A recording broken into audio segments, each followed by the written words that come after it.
Bom, galera, vamos começar o projeto de gravação das provas da FUVEST. É uma prova muito boa, vale para estudar para o Enem também. É uma prova que te ajuda a se preparar. Quem está se preparando para a FUVEST, ótimo. Quem está se preparando para a Unicamp, Unesp, também vem aqui. E o Enem também. Porque o Enem cada vez mais ele está sendo conteudista, cobrando coisas importantes e você quer passar e eu vou te ajudar porque hoje é um ótimo dia para você aprender química. Bora! Só vou pedir, né, claro, para você não esquecer de colocar o teu like, curte logo agora porque senão você vai esquecer. Se você gosta desse projeto, vai curtindo, se não está inscrito, se inscreve. Envia para um amigo teu, não custa nada compartilhar para quem está precisando de conteúdo de qualidade. Então, ó, vamos nessa!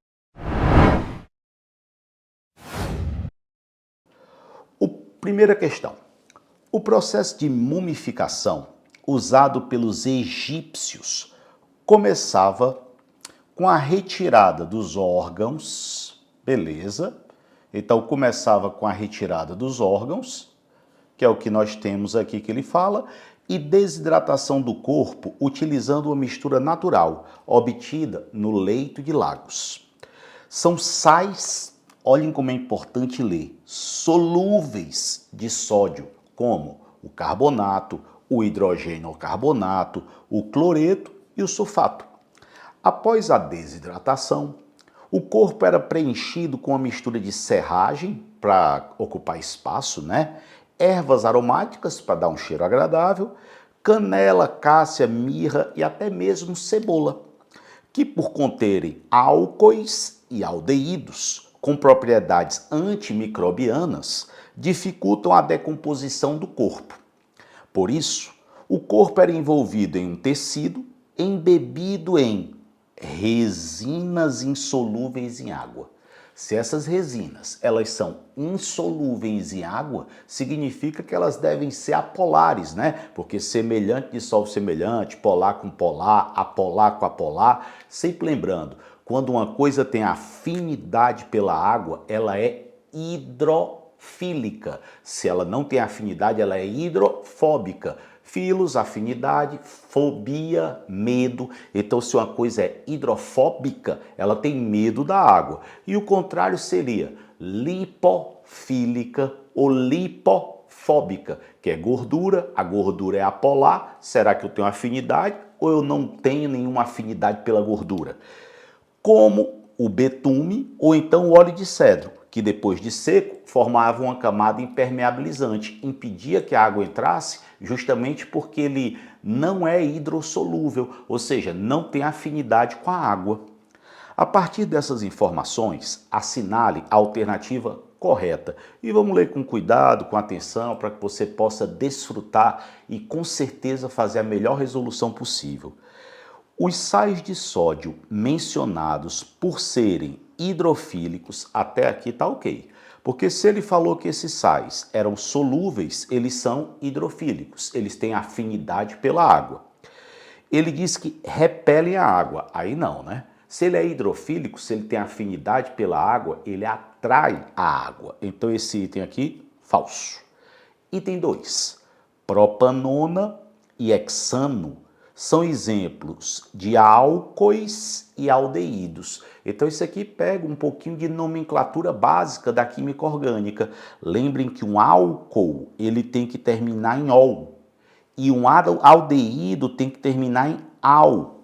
Então aqui eu tenho propanona, quer dizer a terminação é ona. Se é ona, isso aqui é uma cetona, já estaria errado.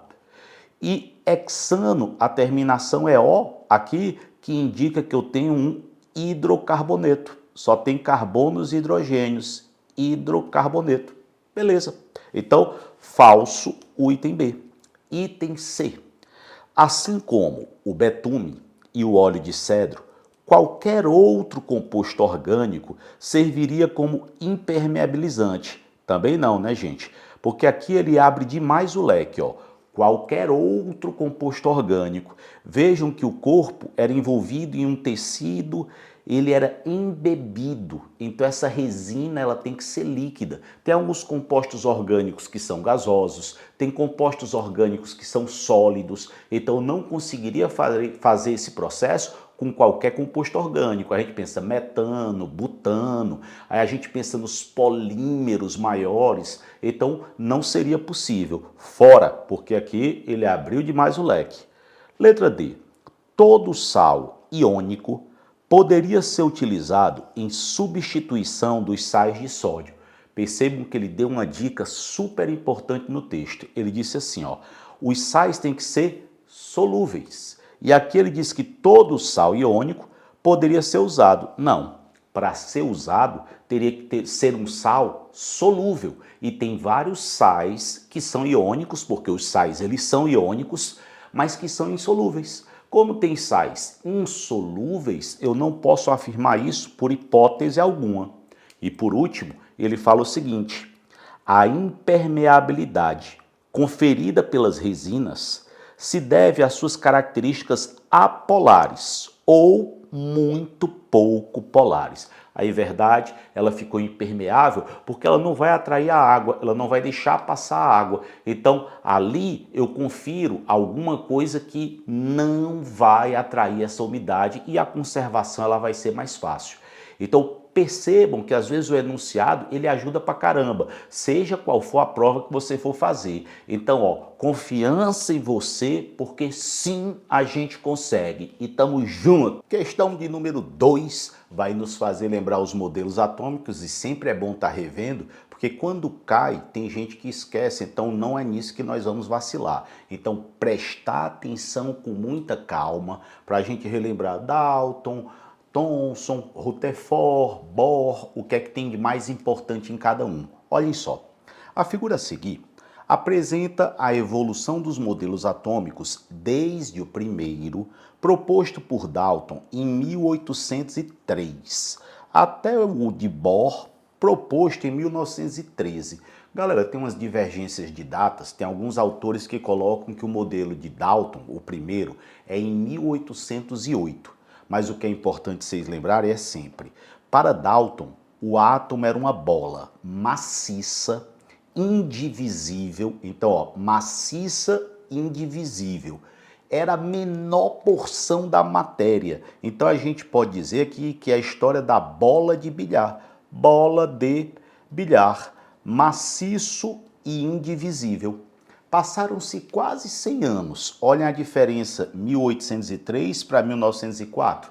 Michel, é mais de 100 anos. É porque aqui também alguns autores consideram que é 1897. Mas não é isso que vai fazer a gente errar a questão, até porque a gente não está preocupado com a data. Nós não estávamos lá mesmo.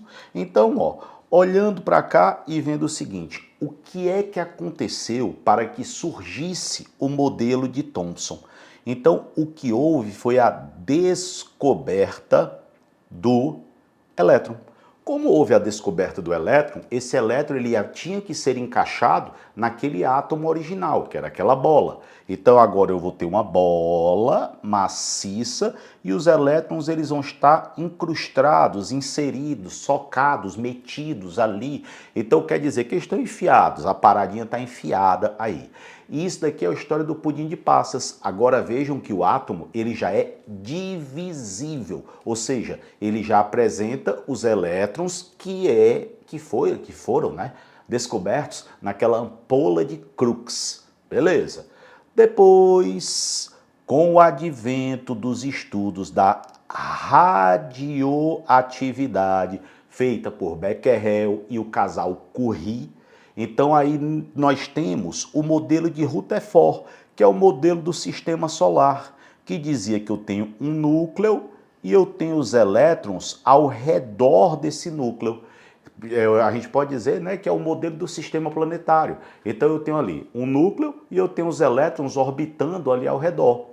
Logo depois, o Rutherford não explicou o que é que esses elétrons estavam fazendo direito e vem o modelo de Bohr, que na verdade é uma correção do modelo de Rutherford, que é o único modelo desses que fala de energia.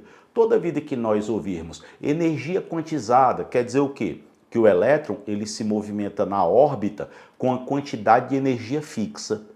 Quanto mais afastado do núcleo, mais energia tem esse elétron.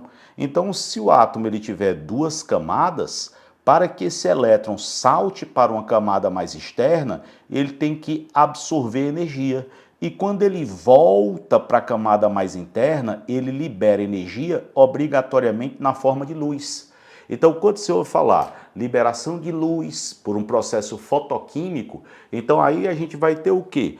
A volta dos elétrons para camadas mais internas, liberando luz. A gente tem muitos exemplos disso, como a fluorescência, a fosforescência e por aí vai. Então, sempre a gente vai ter esses elétrons voltando, os fogos de artifício. Então, isso cai muito em prova o modelo de Bohr. Então, você lembra que é aquele modelo que falou de energia.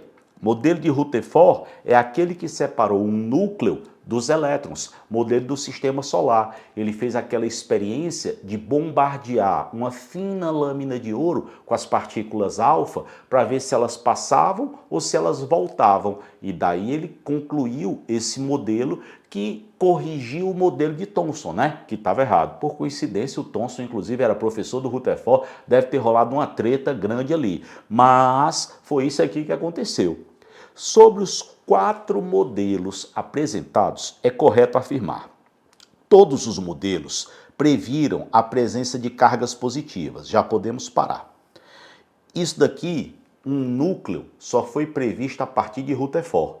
Lembre que no modelo de Dalton, a esfera ela era maciça, neutra, indivisível, não tinha nem cargas positivas nem negativas, ela estava ali, ela era indivisível, só tinha ela, então está fora. O modelo proposto por Thomson, por prever a existência de nêutron, aqui a gente já pode parar, tá certo? Então a existência dos nêutrons foi prevista, foi na verdade descoberta por um cientista chamado Chadwick. E esse cara foi depois do modelo de Rutherford. Então, Chadwick é que determinou, que provou que o núcleo era mais pesado do que sendo só de prótons, e daí a necessidade de ter os nêutrons. Ele diz que, por prever a existência de nêutrons, não poderia explicar a radiação alfa. Gente, a radiação alfa, ela tem massa 4 e carga 2. Ela é constituída de 2 prótons e 2 nêutrons, que é a soma dá 4 aqui, que é a massa. Olhem bem. Se por acaso o modelo de Thomson previsse a existência de nêutrons, tivesse os nêutrons no modelo de Thomson, ia ser possível explicar a partícula alfa, que tem 2 prótons e 2 nêutrons. Mas, como ele não previu, tá fora, falou, item B errado. Item C. Diferentemente do modelo de Dalton, o modelo de Rutherford não explica a estrutura de cátions e ânions. Gente, ó, vamos entender que a estrutura de cátions e ânions não é diretamente relacionada com o modelo atômico. E ele fala, diferentemente do modelo de Dalton. Gente, o modelo de Dalton não explicava era nada. Quanto mais cátions e ânions, eu não tinha nem um átomo divisível, ele não tinha nem partes. Então, ele fala que o de Rutherford não explica. O de Rutherford, eu já consigo imaginar que eu tenho um núcleo e a eletrosfera. Ele já é divisível. Então, já há a possibilidade de formar cátions e ânions. Obviamente, não foi pensado de imediato, mas já havia essa possibilidade. Então, esse item aqui, marcamos nós, falso. Item D. Apenas o modelo de Bohr, com o advento das balanças de precisão, considerou a diferença de massa entre os elementos. Gente, quem considerou a diferença de massa entre os elementos para colocá-los numa distribuição foi Mendeleev, quando ele fez a tabela periódica em ordem de massa. E isso foi antes do modelo de Thomson. Então, ele colocou os elementos em ordem crescente de massa. Só foi corrigida a tabela periódica depois do modelo de Rutherford-Bohr, porque aí percebeu-se que tinha os prótons e aí os átomos foram colocados em ordem de número atômico e não de massa. Então, com o advento do modelo de Bohr, considerou-se a diferença de massa. Falso. As diferenças de massas já eram consideradas, já existiam, já tinha a tabela periódica de Mendeleev que considerava exatamente isso. Aliás, os modelos atômicos não estão relacionados à massa, né? Seja bem dita a coisa.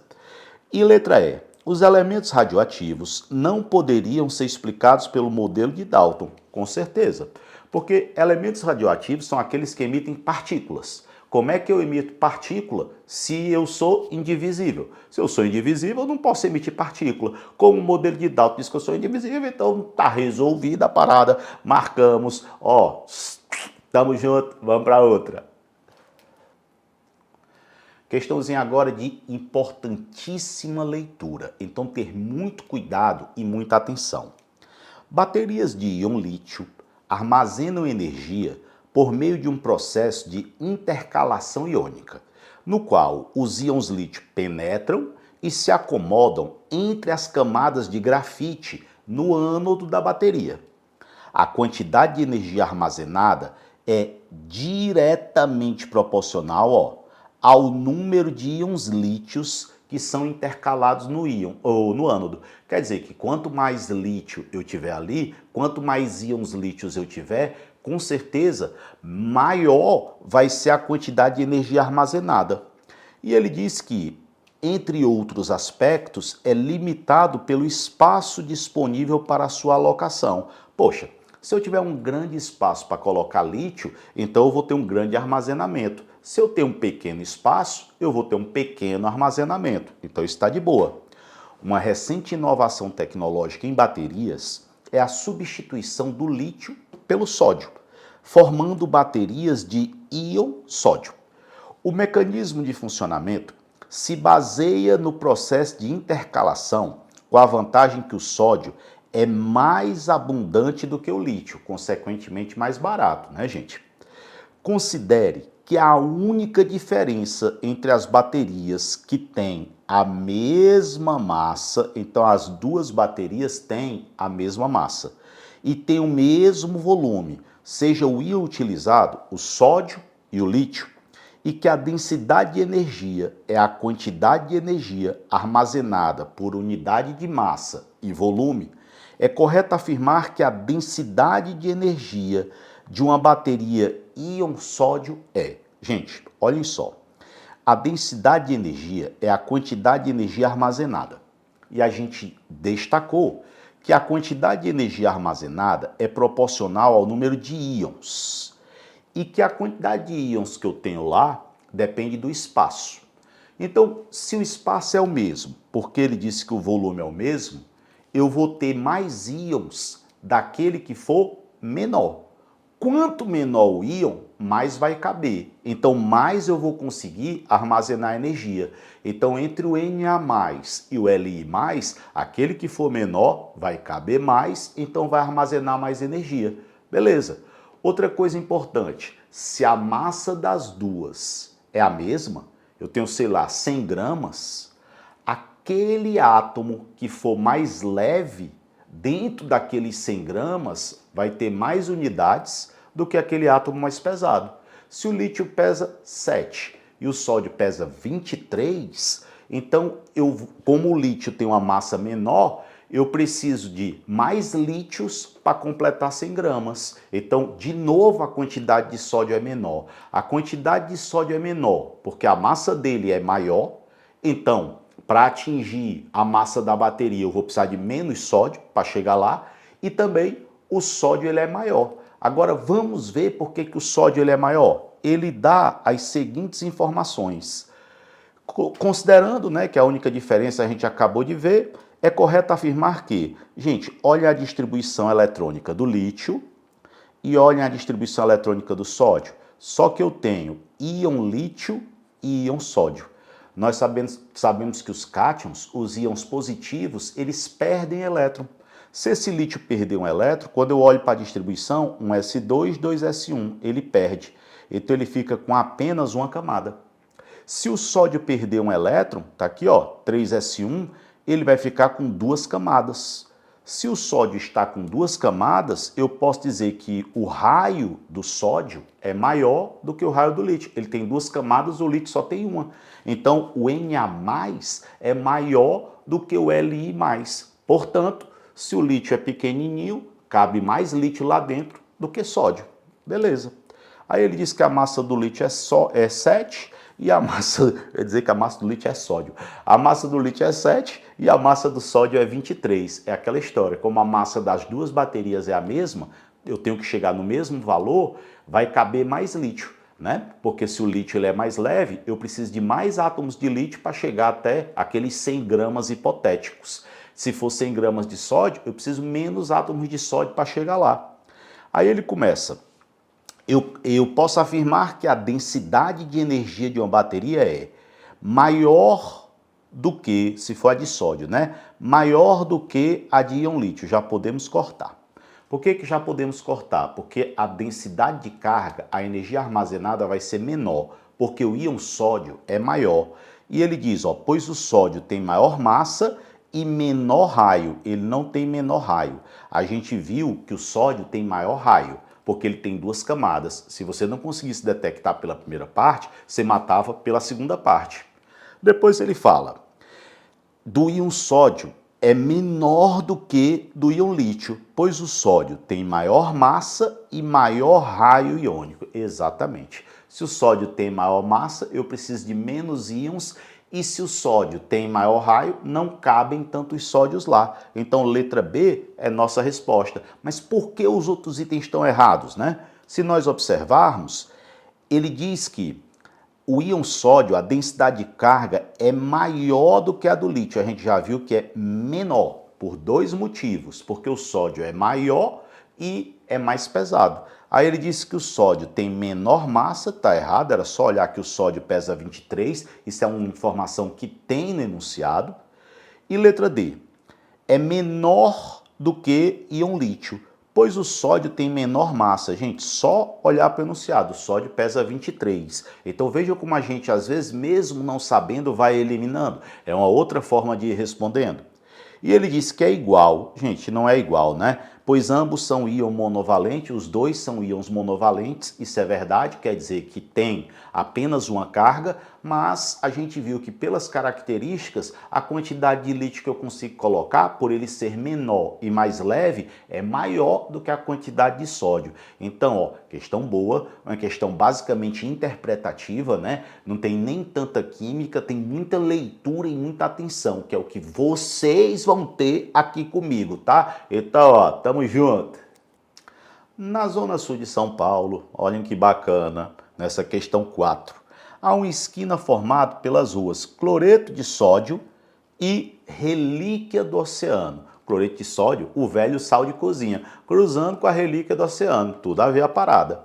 A coincidência do encontro dessas ruas chama a atenção, pois o cloreto de sódio... Gente, quem é o cloreto de sódio? Essa é uma das substâncias químicas que todo mundo tem que saber para fazer uma prova, seja ela de uma universidade que tem vestibular próprio ou o vestibular do Enem. Então, o cloreto de sódio é o NaCl. A gente sabe que o sódio é da família 1, que o cloro é da família 17, né? Antes dos gases nobres. O sódio, ele perde um elétron, o sódio ganha, o cloro ganha esse elétron e se transforma numa configuração semelhante ao gás nobre. Ele passa a ter, no caso, 8 elétrons na última camada. Se ele ganhar um elétron, vira 18, né? Vamos dizer a família que seria os gases nobres. Então aqui eu tenho Na+, Cl-. Outra coisa que é importante, eu tenho a ligação entre um metal, que é o sódio, que está do lado esquerdo da tabela, que é a maior parte da tabela, são os metais, e um ametal, que está do lado direito da tabela, lá na família 17. Flúor, cloro, bromo, iodo, astato. Então, se é metal com ametal, tem um doido para dar e um doido para receber. Se tem um doido para dar e um doido para receber, cara, tá feita a parada. Esse aqui vai perder e esse aqui vai ganhar. Vai formar um cátion, vai formar um ânion. Como eu formei íons, eu passo a ter uma ligação chamada de ligação iônica. Daí o nome, ligação iônica. Beleza. Ele disse que o cloreto de sódio praticamente não está presente no oceano, apesar de ser salgado. Por favor, né? O sal principal do oceano é o cloreto de sódio. Então, fora. Letra B. É insolúvel na água do... Não vou continuar, porque não vale a pena. Se fosse insolúvel na água do oceano, a gente não tinha tanto sal no oceano, então fora. Letra C. A quantidade de cloreto de sódio usado no Brasil é quase todo proveniente do oceano. Isso é verdade. Gente, alguns podem estranhar e dizer assim, Michel, mas nem todo sal vem do oceano. Não. Tem regiões que um dia foram oceano, mas que secou a água e deixou ali um sal. Então existe o salar do Uyuni, por exemplo. Tem várias regiões no mundo que tem, no caso, minas de sal, sal-gema, que pode ser explorado sem vir do mar. Mas aqui no Brasil, a principal maneira de se obter o sal é através da evaporação da água do mar nas salinas famosas que nós temos aqui. Muito bem. Então, letra C, beleza. Mas a gente sempre vê todos os itens. Isso é uma das coisas mais importantes. Você tem que focar no que eu estou dizendo. Ele diz que o cloreto de sódio obtido do oceano apresenta ligação covalente. Podemos parar, né? A gente viu que o cloreto de sódio, a ligação ela é iônica. Então, nada a ver, tá fora. O cloreto de sódio retirado do oceano tem mais átomos de cloro ligados ao sódio do que o oriundo de outras fontes.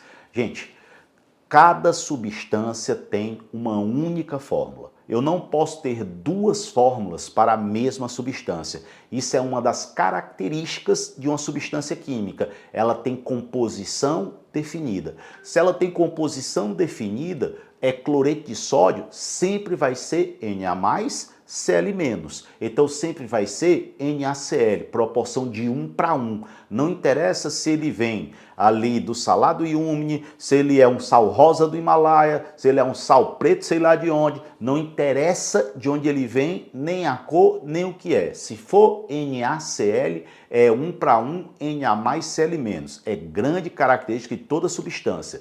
Toda substância química, seja ela simples ou composta, tem a composição definida. Inclusive, isso é a lei de Proust, lei das proporções definidas, que toda substância apresenta sempre a mesma composição. Então, item E está errado e a gente consegue fazer essa. Me diz aí, consegue ou não consegue? Claro que sim. Vamos para frente.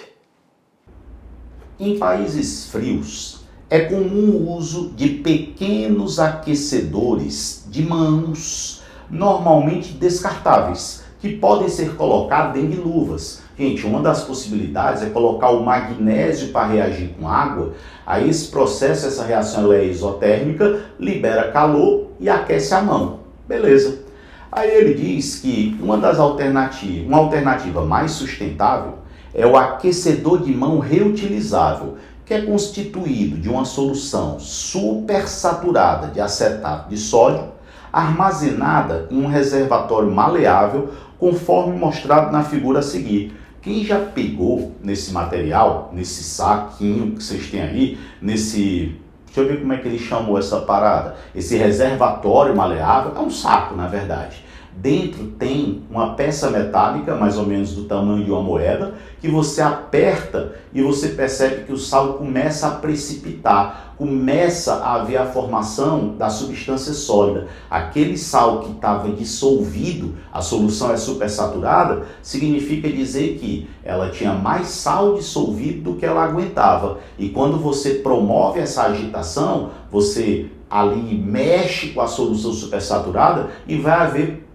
precipitação daquilo que estava supersaturando, daquilo que estava a mais. Ele diz que esse choque mecânico perturba a solução supersaturada e leva à precipitação do sal, resultando no seu aquecimento. Após o uso, o aquecedor pode ser regenerado em água quente e vai dissolver o sal, deixando-o pronto para ser reutilizado. Agora eu quero fazer um desenho, porque quando tem essas questões de termoquímica que envolvem calor liberado e aumentar a temperatura, vocês têm que prestar bastante atenção.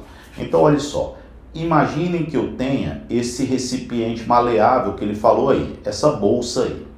Aí a reação está acontecendo aqui dentro, ou o processo está acontecendo aqui dentro. Cara, ele disse que, eu vou até tirar por enquanto reação, e eu vou colocar aqui começou a precipitação. Ele disse que começou a precipitação. Eu mexi e começou a precipitação. Aí vocês vão imaginar que a minha mão está segurando isso aqui, ó. 1, 2, 3, 4, 5 dedos. Eu estou assim, ó, segurando esse saquinho. E ele fala que o objetivo é que quando comece a precipitação, provoque um aquecimento. Gente, se vai provocar um aquecimento, quer dizer que ao longo dessa precipitação vai liberar calor para minha mão.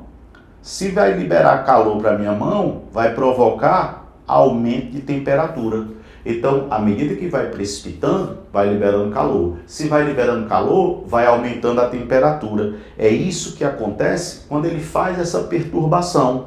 Processos que liberam calor, a gente fala que são processos exotérmicos. Ou seja, ele precisou daquela agitação para começar a liberar o calor e, consequentemente, aumentar a temperatura. Depois, o que nós vamos ter aqui vai ser o seguinte. Ele fala que quando o sal está ali já formado, quando ele já precipitou, para que haja a solubilização, olha o que ele diz, ó, eu tenho que colocar água quente. Então vamos supor que eu tenha água aqui embaixo e essa água ela está em alta temperatura. O que é que ela vai fazer? Ela vai fornecer calor. E quando ela fornece calor, ela provoca a dissolução. Então, na hora que eu coloco esse saquinho, que eu coloco esse reservatório na água quente, ele vai promover a dissolução. Aquela água quente fornece calor para ele e ao fornecer calor ele vai se dissolvendo. Ele vai absorvendo, dissolvendo, absorvendo, dissolvendo. Então, eu posso dizer que esse processo de dissolução ele é endotérmico. Então, a precipitação é exo e a dissolução é endo. Eu preciso absorver para me dissolver e quando eu quero esquentar, eu vou ter que ir precipitando, né? Que é o que ele falou aqui. Então é uma questão bem boa, mas que tem-se que ter muita atenção. Aí ele fala, em relação à operação desse aquecedor, é correto afirmar. Letra A precipitação é exo e a solubilização é endo. Exatamente. Quando vai precipitando, vai liberando calor e provocando o aquecimento do que está ao redor. E para que eu dissolva, eu tenho que absorver calor da água quente e começar a dissolução. Letra B. A diminuição da temperatura aumenta a solubilidade. Falso, né, gente? Ele fala que eu tenho que colocar em água quente. Então é o aumento da temperatura que aumenta a solubilidade. Falso. A solubilização do acetato de sódio para a regeneração do aquecedor libera energia. Falso. Absorve. Para conseguir dissolver, para a solubilização, eu tenho que colocar em água quente. Eu preciso absorver calor. Então, falso. Quando o aquecedor é regenerado, depois que ele já está lá todo dissolvido de novo, a solução interna passa de supersaturada para diluída. Falso, gente. Quando ele é regenerado, ele volta à situação original. E originalmente ele disse que é uma solução supersaturada. Outra coisa, saturado e diluído não tem nada a ver. Saturado quer dizer que eu atingi o máximo possível, mas esse máximo ele pode ser muito pouco, então pode ser saturada e diluída.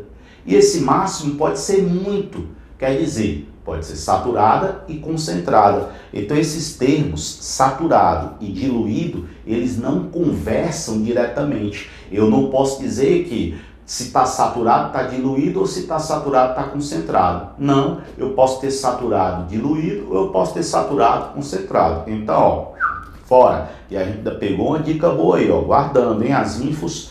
Letra E.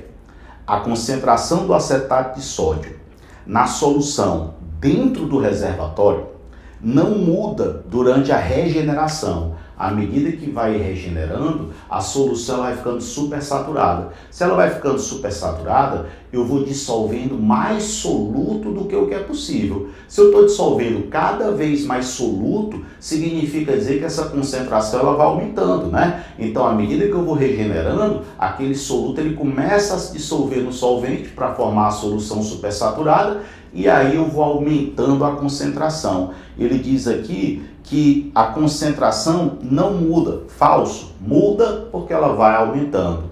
Ó, sempre juntos. Galera, questãozinha agora de KPS, essa questão 6 da FUVEST 2025. Não é uma coisa tão comum de cair na prova, mas quando cai, não cai de forma muito complicada. Então, vamos dar uma revisadinha, vamos entender, vamos fazer e depois vocês me dizem o que é que vocês acham, tá? Eu quero que vocês gritem para que eu ouça daqui de casa as vozes de vocês. A toxicidade do chumbo e o risco de sua ingestão ganharam notoriedade na mídia, devido à presença desses elementos em copos térmicos amplamente comercializados. A exposição ao chumbo, no entanto, pode ocorrer também por fontes naturais, como a ingestão de água em contato prolongado com minérios como a anglesita, rico em PbSO4. Aí o que é que você vê? KPS.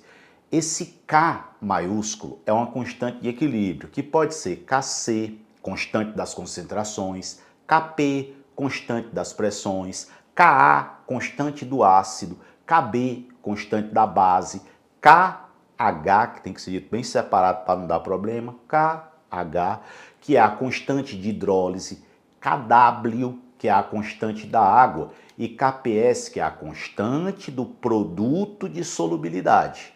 E sempre lembrando que solubilidade nada mais é do que a quantidade que eu consigo dissolver de uma certa substância. Então, se eu dissolvo 10 gramas por litro, isso é a solubilidade. Agora, para calcular as constantes de equilíbrio, as concentrações elas têm que estar em mol por litro, sempre em mol por litro. Beleza? Sabendo que a legislação estabelece uma concentração máxima de 0,01 mg por litro na água potável, assinale a alternativa correta em relação à ingestão de água que tenha um contato prolongado com essa anglesita. Gente, se o contato for prolongado, quer dizer que esse PbSO4, essa substância que nós temos aí, só conferir se é o PbSO4 mesmo, é o PbSO4, essa substância ela vai se dissolver. Se ela vai se dissolver, eu vou acabar tendo a seguinte situação, ó. O PbSO4 é um sal e como o sal que ele é sólido, se ele vai se dissolver, significa dizer que ele vai transformar-se em Pb2+ aquoso mais SO4 2- aquoso. Se você não lembrasse que era Pb2+ e SO4 2-, você poderia tentar puxar que o SO4 ele vem do H2SO4, do ácido sulfúrico. Se ele vem do H2SO4, quando eu tiro os hidrogênios, ficam duas cargas negativas. Como o SO4 é -2, para dar 0, o chumbo ele seria +2. Beleza. Agora vamos para a história da solubilidade. Como essa substância ela começa a se dissolver, eu posso dizer que se a solubilidade for S, o que é que significa isso? Se a quantidade que eu consigo dissolver é S, olha, se eu dissolver 1, aqui dá 1 e aqui dá 1, em mol, né? 1 mol dá 1 mol e 1 mol. Se a quantidade que eu dissolver for S, aqui vai ser S e aqui vai ser S. O que é a constante de equilíbrio, gente? Constante de equilíbrio é sempre a concentração dos produtos dividido pela concentração dos reagentes. Aí aqui vale um adendo, vale ter atenção numa coisa importante. Sólidos nunca participam da constante de equilíbrio. Então quer dizer que o PbSO4 ele não vai entrar, vai ficar só o produto. Então esse KPS, que é a constante do produto de solubilidade, vai ser só a concentração do Pb2+, vezes a concentração do SO4 2-. Gente, o KPS ele deu. Ele disse que era 1 vezes 10 a -8. A concentração do Pb2+, eu chamei de S. A concentração do SO4 2- também é S. 1 mol e 1 mol. Então vai ficar S vezes S. Quer dizer que a solubilidade ao quadrado é igual a 1 vezes 10 elevado a -8. Ou a solubilidade vai ser igual a 1 vezes 10 elevado a -4 mol por litro. Está aqui a quantidade que eu consigo dissolver dessa substância, está aqui a quantidade de chumbo que vai ter. Ó. S é a quantidade de chumbo que vai ter. O que é que eu vou ter que fazer agora? Transformar isso aqui para miligrama. Michel, como é que eu faço isso? Fácil. Se ele deu a massa do chumbo, o que você vai fazer é apenas o seguinte. A gente tem que o chumbo, ele pesa 207. Então, se eu tivesse 1 mol de chumbo, eu teria 207 gramas. Só que eu só tenho 10 elevado a menos 4 mol em cada litro, né? Que é o que eu consigo dissolver. Então, a massa que eu vou ter de chumbo vai ser igual a, gente, 10 a menos 4, ó, 1, 2, 3, 4. Daria 0,0207 gramas. Como ele quer em miligrama, esse mili, né? Aí eu vou voltar 3 casas, ó. 1, 2, 3. Então dá 20,7 miligramas. Isso aqui é o equivalente a 10 a menos 4 mol. Se eu tenho 10 a menos 4 mol por litro, eu posso dizer que a quantidade que dá para dissolver é 20,7 miligramas por litro. E, gente, com esse valor aqui, ó, a gente está muito acima do permitido. Porque vocês podem ver que o permitido é... Cadê onde ele fala? Tá aqui, ó. Ele permite 0,01. A gente está com 20,7 miligramas. Então tá muito, mas muito acima do permitido. Aí ele fala na letra A, essa água não é segura, pois a concentração de chumbo será de 2,07 vezes 10 elevado a 1. Gente, vezes 10 elevado a 1 é 20,7, né? Só que em notação científica, miligramas por litro é maior do que o valor permitido. É a nossa resposta, a gente já marca, já mete esse sorrisão no rosto e vamos para o seguinte. Questão de número 7, o que vai rolar aqui é o seguinte. A massa de 2 barras, uma de ferro e outra de aço. Então, ó, uma de ferro e outra de aço. Primeira coisa que você vai fazer é pensar, poxa, Michel, mas o aço não é ferro? Não, o aço não é ferro. O aço, ele é uma liga metálica onde o constituinte majoritário é o ferro. Então, o aço é liga metálica, não é ferro puro. Agora, ele ainda fala que é o aço inoxidável. Lembre por esse nome, inoxidável quer dizer que não sofre oxidação. Muitas vezes, esse aço inoxidável, ele é formado usando um pouco de cromo, e esse cromo, ele forma um óxido que fica na superfície do ferro e impede o contato com os agentes oxidantes. Então, o oxigênio e a água do ar não conseguem atacar o aço inox por causa dessa película protetora de óxido de cromo, por exemplo. É a mesma coisa que acontece naturalmente com o alumínio. O alumínio ele não se oxida com facilidade porque ele tem uma película protetora de óxido de alumínio. Só que o alumínio, a película é dele mesmo. Já no aço, a película tem que vir de outro metal que não seja o ferro. O cromo é o exemplo mais comum. Forma uma película protetora, impedindo o contato com os agentes oxidantes, e esse processo ele se chama passivação. O metal ele fica passivo. Passivo, gente, porque ele não vai reagir. É como se eu botasse uma camada de tinta. O agente oxidante não chega lá. Então, esse é o esquema da gente. Aí ele diz que foram armazenadas em um mesmo ambiente úmido na presença de oxigênio e foram monitoradas ao longo do tempo. É outro detalhe importante, porque para que o ferro oxide, não adianta ter só água, nem adianta ter oxigênio. Tem que ter oxigênio e água juntos para que eu tenha a formação da ferrugem. Assinale a alternativa que representa a variação de massa de ambas as barras ao longo do tempo. O grande lance dessa questão é vocês lembrarem o processo de formação de ferrugem. Eu tinha apenas o ferro, só que vai haver a entrada do oxigênio e vai haver a entrada de água. Primeiro vai oxidar e vai formar o FeOH2 e vai chegar até FeOH3. Então eu consigo chegar até o FeOH3, que às vezes é representado de forma simplificada, ó. Se eu multiplicasse isso aqui por 2, que daria 6 hidrogênios, ficaria Fe2O3.3H2O. Vejam que eu tenho 2 ferros, 2 ferros. 3 oxigênios vezes 2, 6. 3 oxigênios aqui, mais 3 aqui, 6.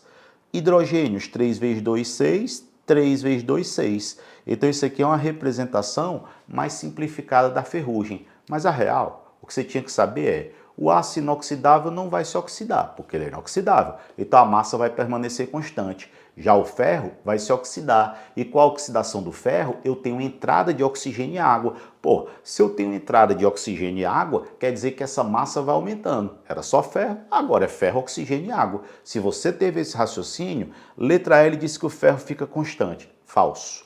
Letra B, ele diz que o ferro vai aumentando e o aço vai aumentando. Falso. Eles não têm a mesma relação com oxigênio e água, né?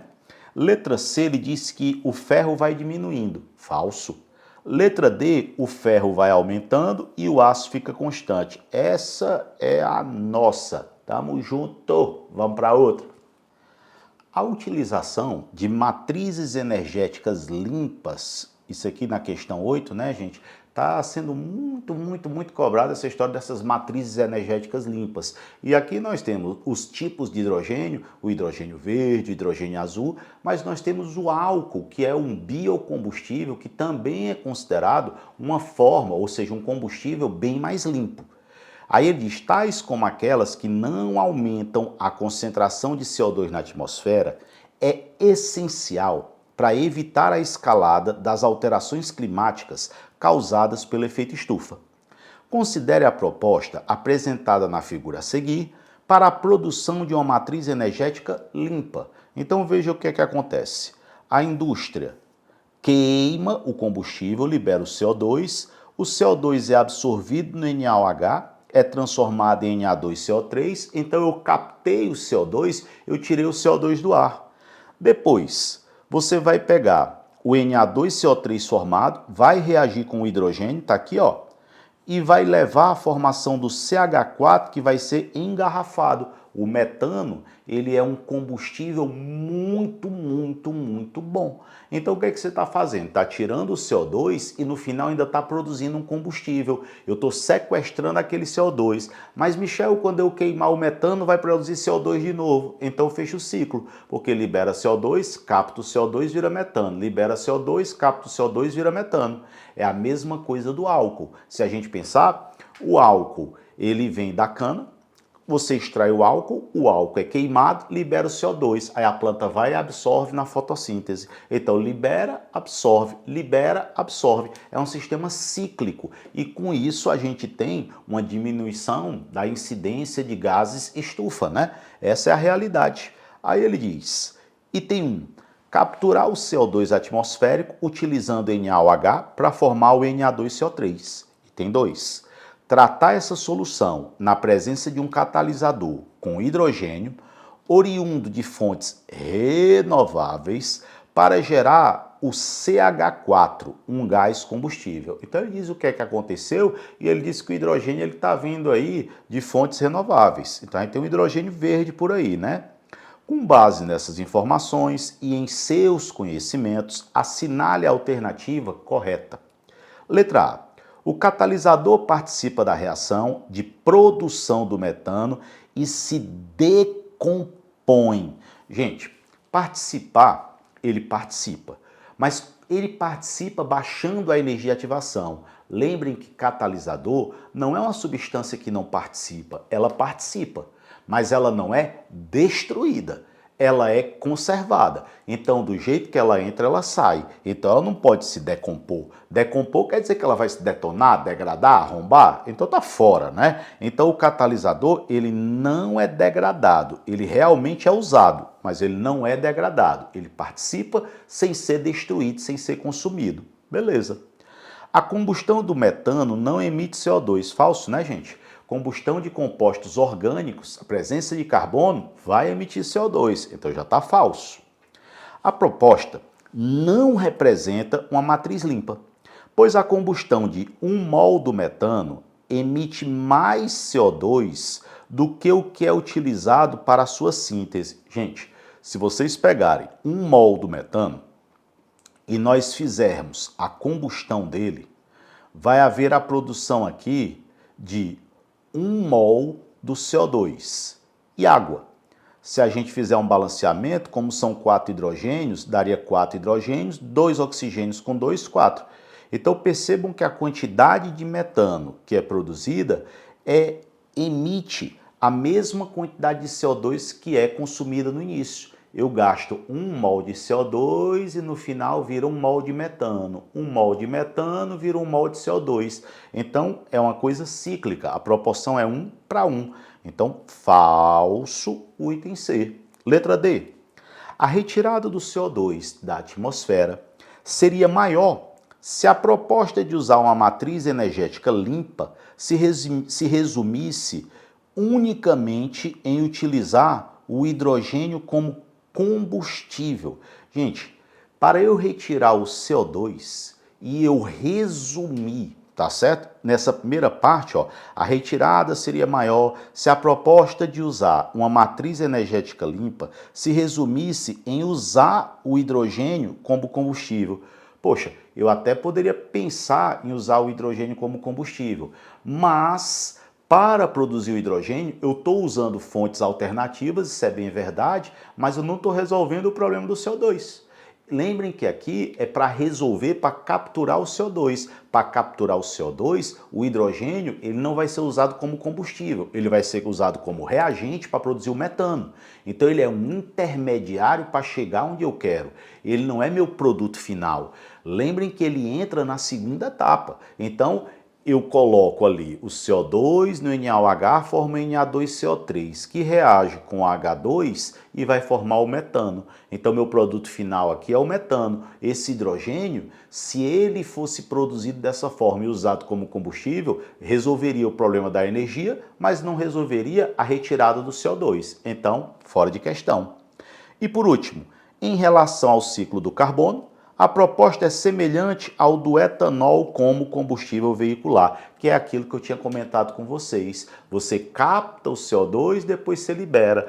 A fotossíntese capta, a queima do etanol libera. Então realmente funciona de forma semelhante, né? Então letra E é a nossa resposta e já vamos correr para a próxima.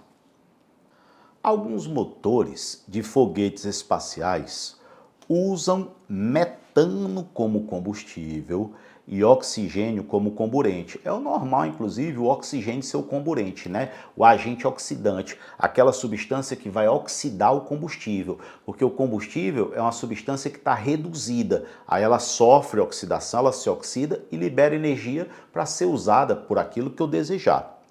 Ambos os compostos são armazenados em estado líquido, então você armazena o oxigênio e o metano em estado líquido.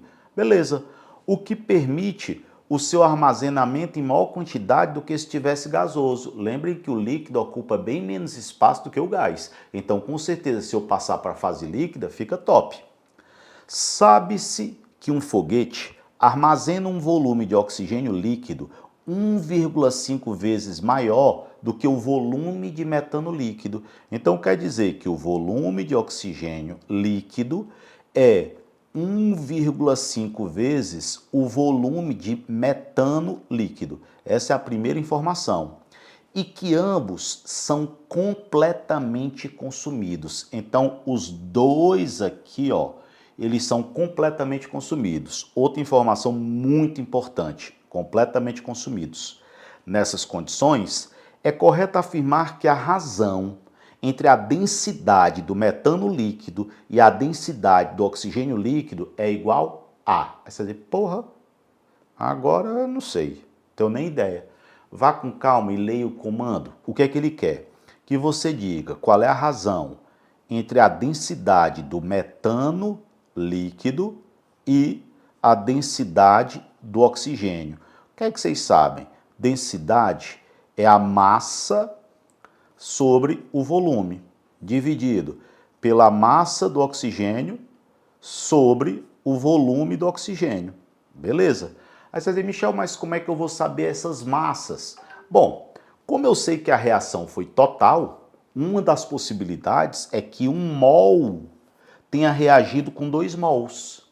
Quanto é que pesa 1 mol do metano? 1 mol do metano ficaria 12, mais 4 vezes 1, 4, daria 16 gramas de metano.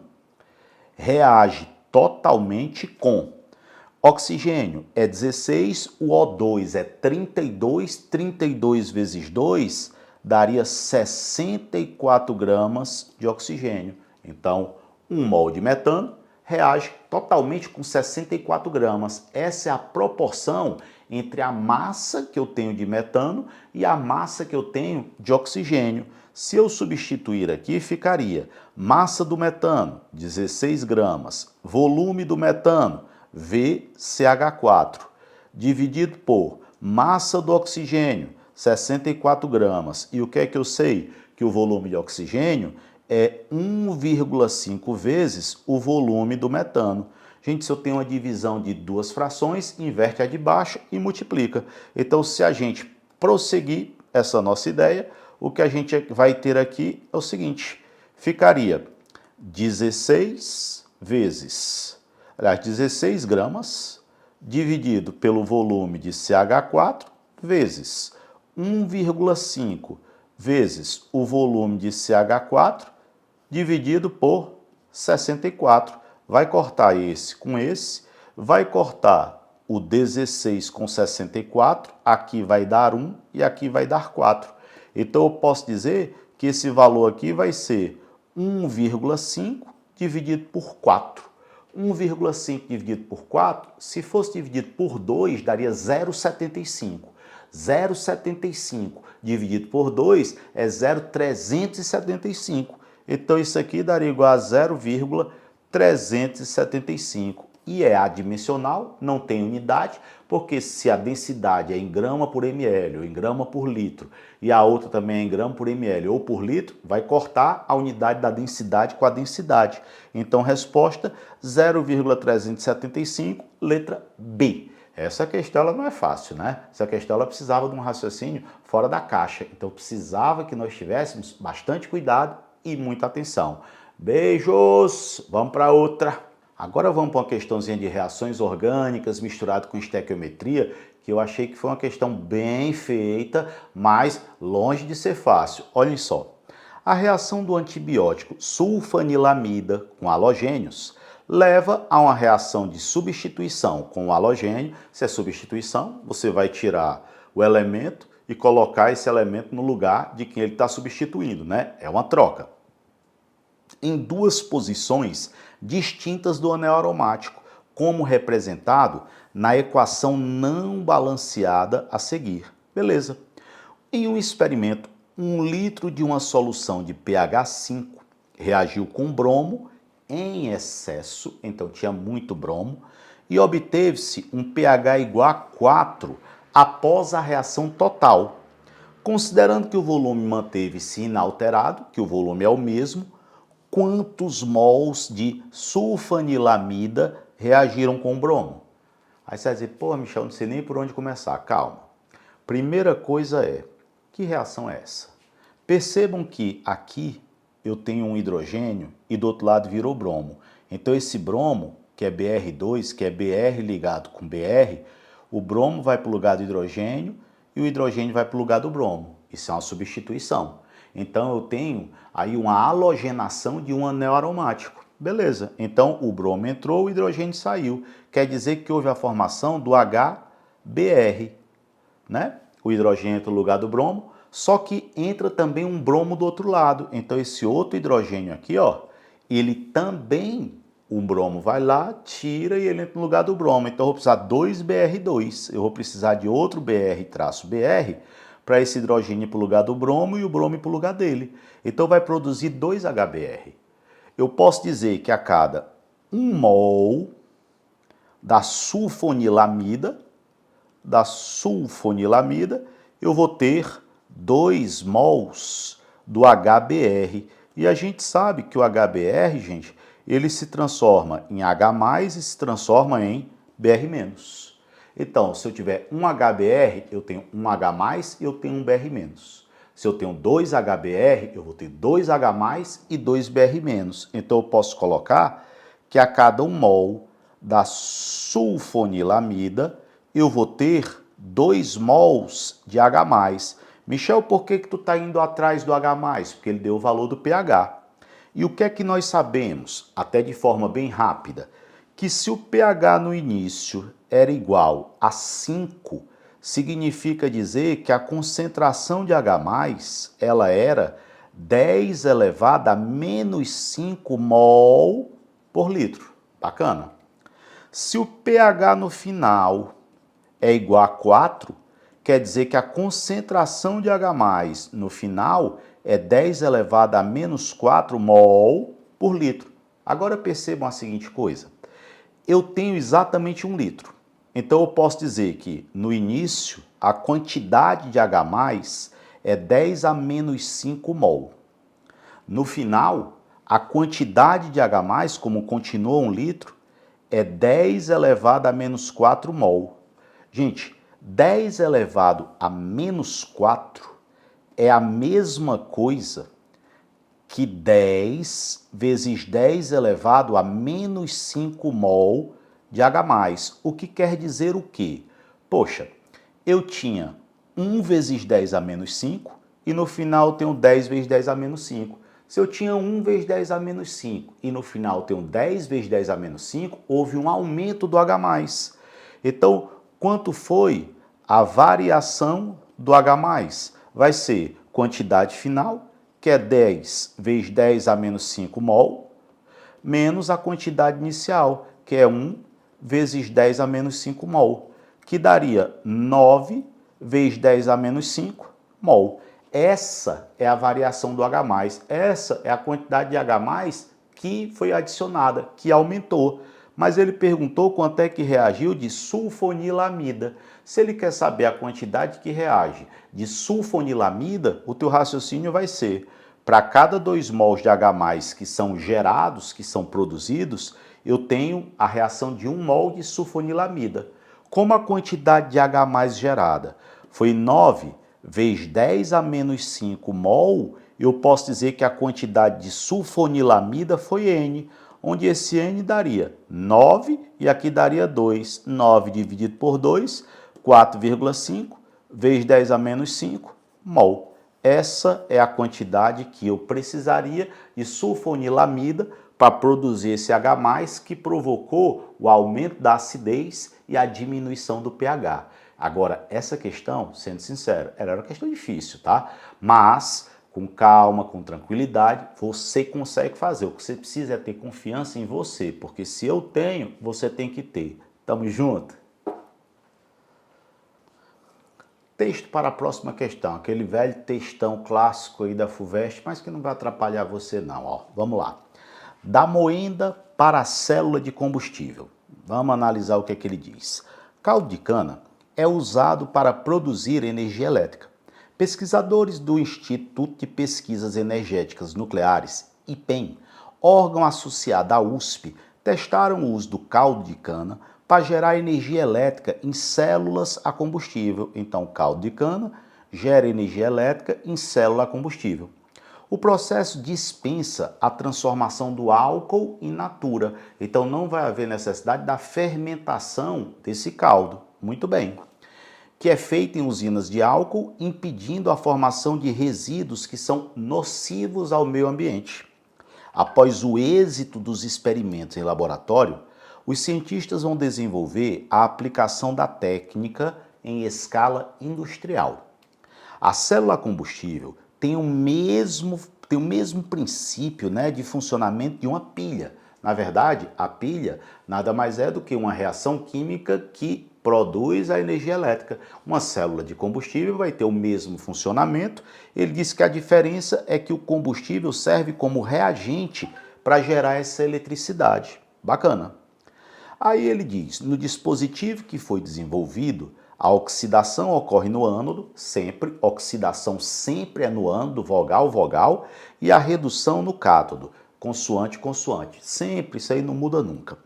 O objetivo do experimento era obter energia da biomassa com o mínimo impacto ambiental possível. Então ele está falando aqui de impacto ambiental, ninguém falou de preço aqui, está falando de impacto ambiental. Para isso, utilizou-se o caldo de cana em uma célula a combustível para gerar essa energia elétrica.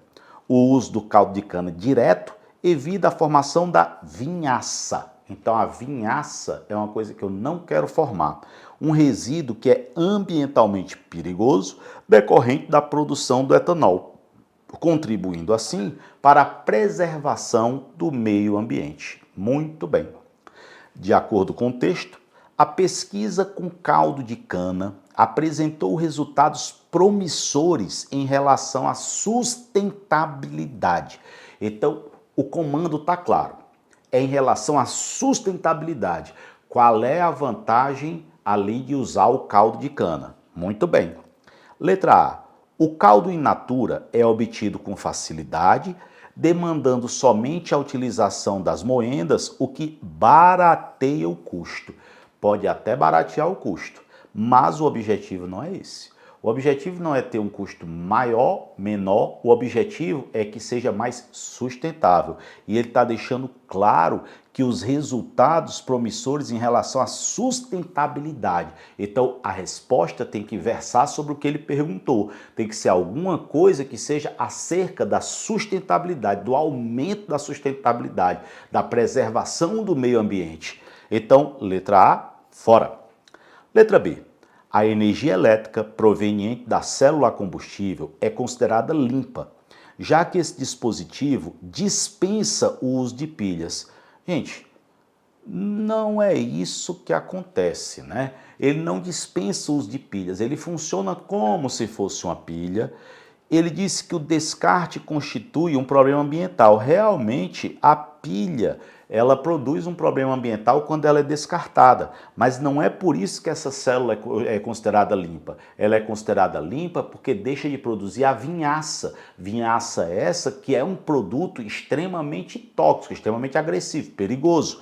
Então, esse item aqui também não está coerente com o que foi lido do enunciado. Letra C. A vinhaça, resíduo danoso ao meio ambiente, olha como ele toca exatamente no que a gente leu, deixa de ser produzida ao se evitar a transformação do caldo em álcool. Pronto. Esse era o ponto. Isso está no enunciado. Ele disse que o ganho em sustentabilidade é justamente a não produção dessa vinhaça. E ao não produzir a vinhaça, a gente tem um ganho em sustentabilidade, em preservação do meio ambiente e por aí vai. Letra C é a nossa resposta aqui dessa parada. Mas e os outros itens? Letra D.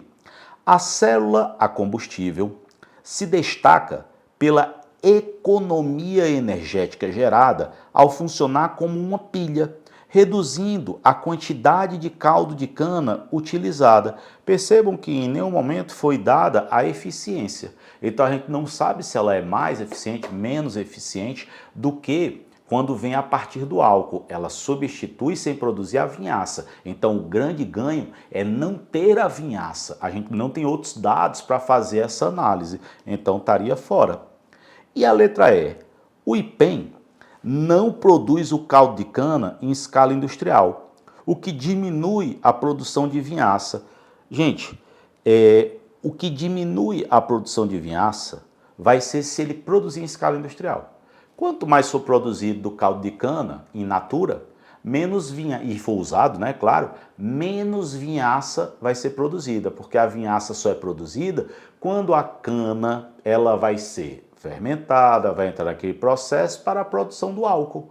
Então, enquanto isso, a gente não pode afirmar que, ao não produzir o caldo de cana, a gente vai ter uma diminuição de vinhaça, né?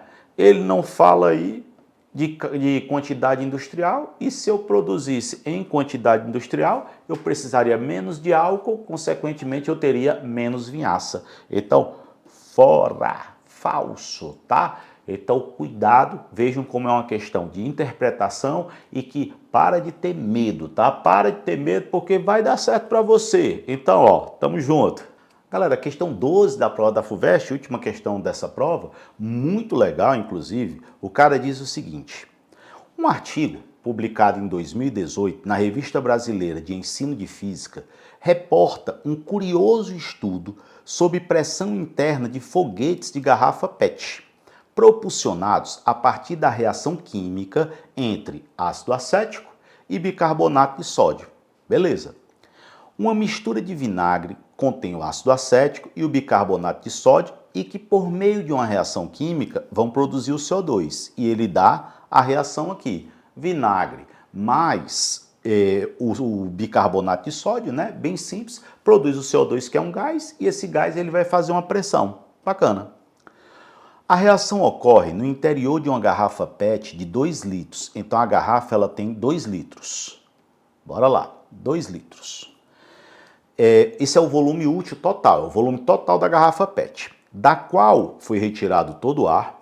Insere-se na garrafa um volume inicial de vinagre líquido e de bicarbonato, sendo a garrafa posteriormente selada com uma tampa acoplada a um manômetro, um medidor de pressão. A reação produzirá gás carbônico que vai ocupar um volume, VCO2. E se eu tenho um gás ali dentro, vai gerar uma pressão, que ele fala que é PCO2, medida pelo manômetro, como mostra a figura. Suponha que essa reação ela produza 2 mols de CO2 para cada 3 litros de vinagre. É a primeira info que a gente tem. Então vamos pegar essa primeira info bem aí. Aliás, é a segunda, né? A gente já tinha uma info que eu comento já com vocês. Então ele fala que eu produzo 2 mols de CO2 a cada 3 litros de vinagre. A outra info que a gente tinha, gente, é que essa nossa garrafa PET, que meu desenho vai ficar horrível, mas não tem problema, tá aqui, ó, essa garrafa lindona. Ele fala que tem o vinagre bem aqui, que é o volume de vinagre, e ele fala que tem o CO2 bem aqui, que é o volume de CO2, e que o volume total é 2 litros. Beleza, então vamos continuar. Ele fala que nas condições do experimento, em que o volume líquido é 1/3 de litro. Então ele acabou de dizer que nessas condições, esse volume de vinagre é 1/3 de litro. E a temperatura é 300 Kelvin. Qual vai ser a pressão do CO2 medida pelo manômetro? Assuma que todo o ácido reagiu e que o líquido restante ocupa o mesmo volume do vinagre. Então vamos primeiro fazer o seguinte, qual é o volume ocupado pelo CO2? Poxa, se o volume total é 2 litros e o volume ocupado pelo vinagre é 1/3 de litro, eu posso dizer que o volume ocupado pelo CO2 vai ser o total menos 1/3 de litro, que é ocupado pelo vinagre, porque ele disse que o volume inicial do vinagre é igual ao volume final do que sobrou ali. Bacana. Se a gente fizer isso aqui, gente, para colocar na mesma base aqui, eu poderia dizer que esse 2, ele é 6/3, né? Porque 6 dividido por 3 dá 2. 6/3 menos 1/3, isso aqui vai ficar 5/3 de litro. Isso é o volume ocupado pelo CO2. Bacana. Aí ele te diz que a cada 3 litros de vinagre, eu produzo 2 mols de CO2. Mas eu só tenho 1/3 de litro de vinagre, então o número de mols de CO2 vai ser N. Resolvendo essa brincadeira, ficaria 3 vezes o número de mols do CO2 é igual a 2/3. Joga esse 3 para cá, o número de mols do CO2, vou botar pelo menos um pouquinho mais bonito, o número de mols do CO2 vai ser igual a 2 nonos. Isso é a quantidade de mols. Agora vamos ver o que a gente tem. Eu tenho o número de mols, eu tenho o volume do CO2, eu tenho o R, né, porque ele vai dar no enunciado, e eu tenho a temperatura que é 300. Vamos só olhar o comando. Ele diz, considere o CO2 e o R 0,08.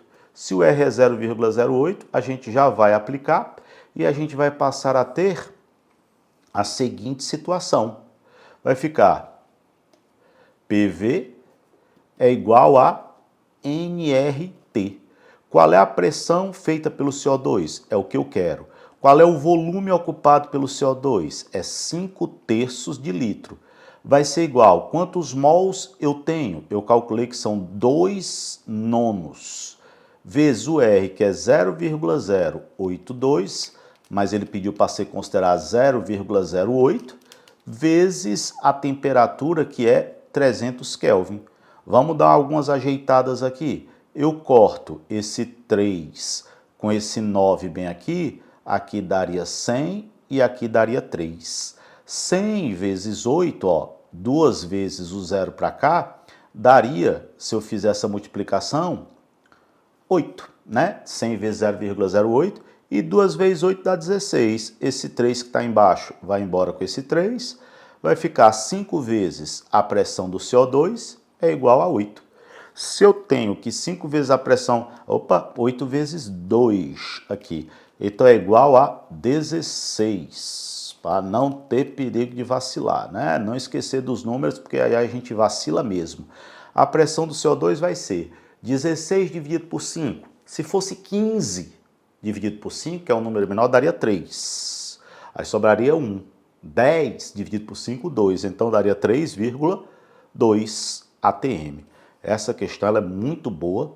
Em nenhum momento eu falei que ela é fácil. Eu disse que ela é muito boa, é uma questão que realmente consegue fazer uma separação de quem sabe mais a matéria e de quem sabe menos. Então, é uma questão das mais difíceis. Essa prova teve algumas questões nesse nível, mas a maior parte foram questões mais simples, né? Fiquem tranquilos que a gente vai, com o tempo, conseguir fazer coisas cada vez melhores, vocês vão só progredir, isso eu tenho certeza, mas muita certeza. Eu vejo a progressão de vários alunos ao longo dos anos e vocês não são diferentes, tá? Eu tô aqui junto, eu tô do outro lado da tela, mas pensem que eu estou aí do seu lado, junto com vocês, e que a gente vai conseguir transpor essa caminhada com serenidade, paz. Tamo junto!